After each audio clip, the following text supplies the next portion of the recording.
At last, something to celebrate.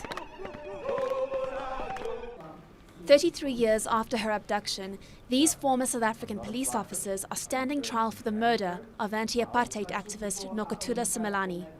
Their amnesty applications under the Truth and Reconciliation Commission were denied when it ruled they hadn't revealed the full truth behind her disappearance.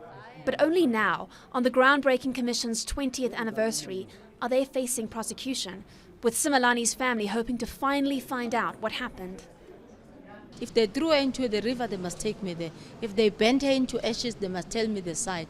If they buried her somewhere, let's dig the remains so that we give her a burial. That's all that I'm looking for.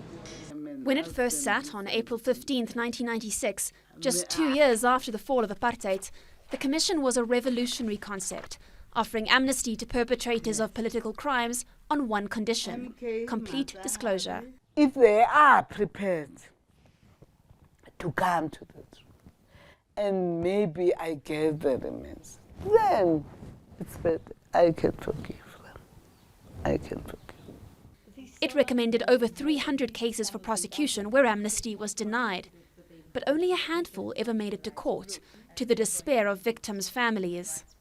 How can the party that set up the Truth Commission, which was seen as the great moral mechanism of the 1990s, it took the world by storm, how can you not follow through on what you've committed yourself to in legislation?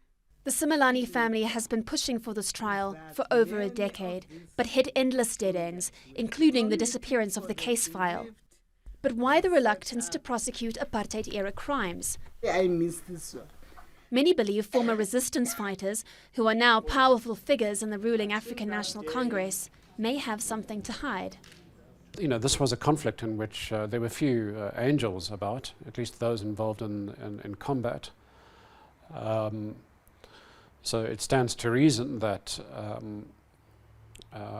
persons on the side of the ANC who were involved in the armed struggle could potentially face the consequences, because crimes were committed on that side as well. The National Prosecuting Authority declined to be interviewed on camera, but said it was investigating why it was taking so long to resolve the remaining cases. For Simelane's family at least, the truth and reconciliation promised by the Commission may finally become a reality.